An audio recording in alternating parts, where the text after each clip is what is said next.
कुछ दिन पहले एक वाक्य हमने ही भेजा था, मन हमारा बच्चा है, उसे सोचना सिखाओ सही क्या है गलत क्या है, उसकी हर बात नहीं मानो, उसकी चोट पर लेकिन मरहम लगाओ, और ज्ञान की खुराक रोज पिलाओ, उससे रोज बातें करो। ये वाक्य आया था, अगर आपने इसको पढ़ा होगा कि मन हमारा बच्चा है। अब इसके बारे में पूछ करके आंध्र प्रदेश के हमारे एक मित्र हैं, उन्होंने पूछा मन के साथ प्रतिदिन बात करने की प्रक्रिया को आचरण में कैसे लाएं। गंभीर बात है, सचमुच समझने की बात। मन तो हमारा बच्चा है, मन को बालक क्यों कहा गया? अभी मन हमारा चंचल है और बालक भी चंचल रहता है, कभी ये करता है कभी वो करता है, कभी इस चीज़ को देखता है कभी उस चीज़ को देखता है, कभी किसी और चीज़ के आकर्षित होता है कभी किसी और चीज़ के लिए आकर्षित होता है। इसलिए मन को बालक कहा, क्योंकि वैसा ही मन है हमारा। तो जिस तरह बालक को समझते हैं उसी तरह मन को समझना चाहिए। पहले ये विश्वास जमाना पड़ेगा कि हम मन नहीं हैं। हमने गुरु पूर्णिमा के दिन भी कहा था, इस शरीर का निर्माण, जीवन का निर्माण आत्म चेतना की अभिव्यक्ति से हुआ। आत्मा इस जीवन का राजा है और मन सेनापति है, लेकिन मन करने लगा मनमानी, राजा का, आत्मा के राज्य का पतन हो गया। इसके और कर्मचारी जो 5 ज्ञानेंद्रियां 5 कर्मेंद्रियां बताए थे, दुर्गा सप्तशती में आप लोग पढ़ते होंगे, राजा सुरथ का पतन हो गया। सुरथ, रथ और रथी, अर्थी, इसकी बात किए थे हमने। रथ मतलब आत्मा, आत्मा के राज्य का पतन हो गया। मन सेनापति होना यह है कि सेनापति को अपने राजा की बात माननी चाहिए, लेकिन सेनापति राजा को मनवाने लगा, मतलब मन आत्मा पर शासन करने लगा। ये बात हमने कहा था। तो इसी तरह मन है, हमको ये विश्वास अपने आप में करना होगा कि हम मन नहीं हैं, हम स्वयं मन नहीं हैं, हम मन के भी साक्षी हैं। हम मन को देख सकते हैं। मन से बात करने की पहली प्रक्रिया जो आचरण में आपने उतारने की बात पूछी है, मन को समझें और मन को देखें। ये पहला कदम, ये पहला कदम है, पहला काम है। मन को देखना हमें आना चाहिए। एक होता है अटेंशन डिफिसिट डिजॉर्डर, इस आपने नाम सुना होगा, ये बीमारी भी है। बच्चा आजकल क्या करता है कि माँ बाप इग्नोर कर रहा है हमको, तो खूब जोर से चीखेगा, चिल्लाएगा, रोएगा, पैर हाथ पटकेगा, सामान फेंकेगा कि माँ बाप हमको अटेंशन दे। ये देखा होगा आपने। तो उपद्रव करता है, अटेंशन खोजता है, और कोई बात नहीं। इधर तोड़ा, उधर फेंका, इधर रोया, उधर चिल्लाया। लेकिन यही जब बहुत ज़्यादा बढ़ जाता है, बीमारी हो जाता है, और आप उसको अटेंशन देना छोड़ दीजिए, कुछ देर यूं ही छोड़ दीजिए, रोते चिल्लाते हुए धीरे धीरे शांत हो जाएगा। और उसी तरह जैसे ही आप मन को देखना शुरू करते हैं, मन के साक्षी बनते हैं, मन के उपद्रव थमने लगते हैं, मन की हलन चलन, मन की लहरें शांत हो जाती हैं। हम हमेशा ध्यान कराते हैं, जो पूछा तो उस प्रक्रिया को आचरण में उतारने की बात है। हम प्रतिदिन हर एक हफ्ता ध्यान में कहते हैं, श्वास लीजिए और छोड़िए, आते जाते श्वास को देखिए। मन देख रहा है कि इंद्रियां कैसे चल रही है, क्या क्या हो रहा है, नाक से सांस कैसे जा रहा है, फेफड़ा में कैसे आ रहा है और निकल रहा है, ये आप देखेंगे तो समझ में ये प्रक्रिया आप करेंगे तो आप इंद्रियों से अलग होंगे।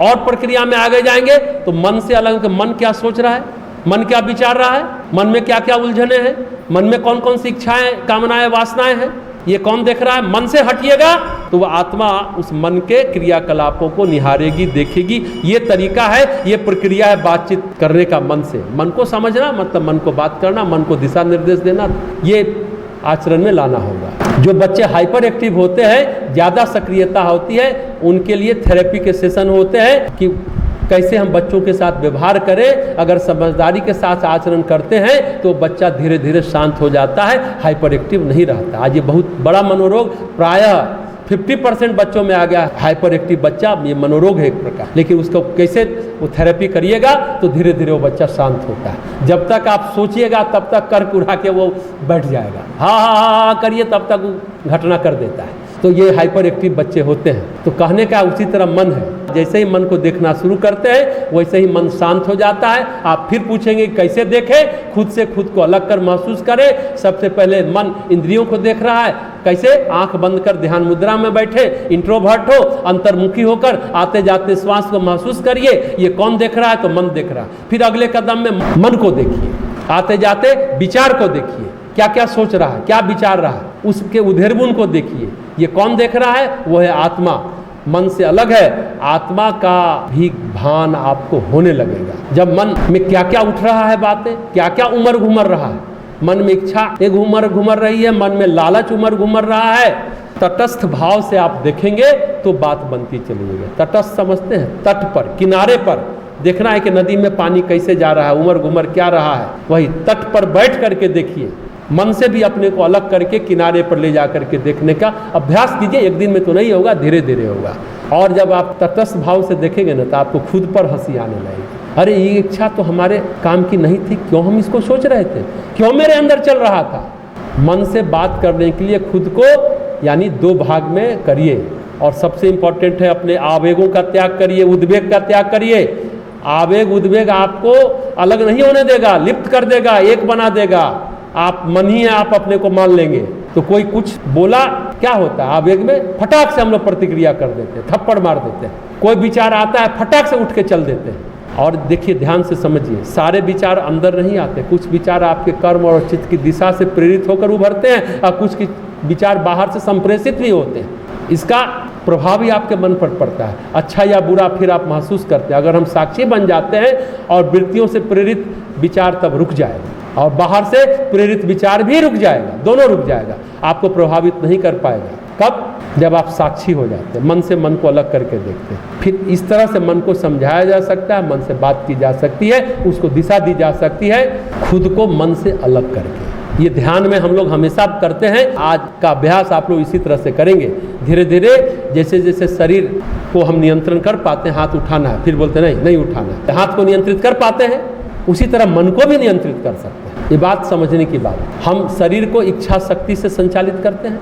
2 ही बातें होती हैं, जैसे शरीर की प्रकृति है वैसे ही मन की भी प्रकृति है। मन में आया कि कुछ काम करना है, उठकर चल देते। कोई हमें बुलाया तो उठकर चल देते हैं। 2 बातें हुई अलग अलग। एक अंदर से मन में आया, एक बाहर से मन को कहा गया, हमें बुलाया गया तो उठकर चल देते हैं। परंतु मन में आया हो या बुलाया हो, दोनों चीज़ों को हम टाल सकते हैं।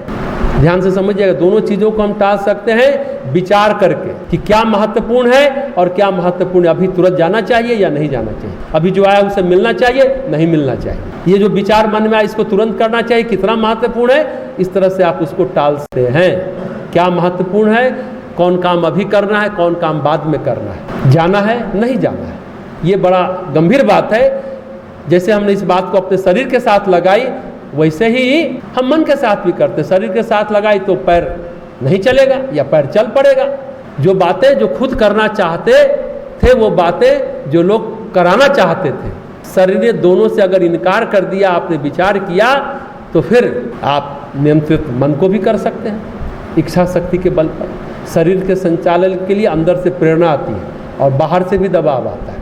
वही तरीका मन के लिए अपनाने पर मन से बात की जा सकती है। मन को देखना और मन को सिखाना भी सीख जाएंगे, जान जाएंगे। जैसे छोटे बच्चे के साथ व्यवहार होता है, उसी तरह मन के साथ भी हमें करना पड़ेगा। मन को भी जिस तरह छोटे बच्चे को बहलाया फुसलाया जा सकता है, मन को बहलाया फुसलाया भी जा सकता है, डांटा फटकारा भी जा सकता है, मन को बच्चों को मारा भी जा सकता है और प्यार भी किया जा सकता है। तो इस तरह से ये प्रक्रिया आचरण में उतारिए तो मन से बात करना हम सीख जाएंगे।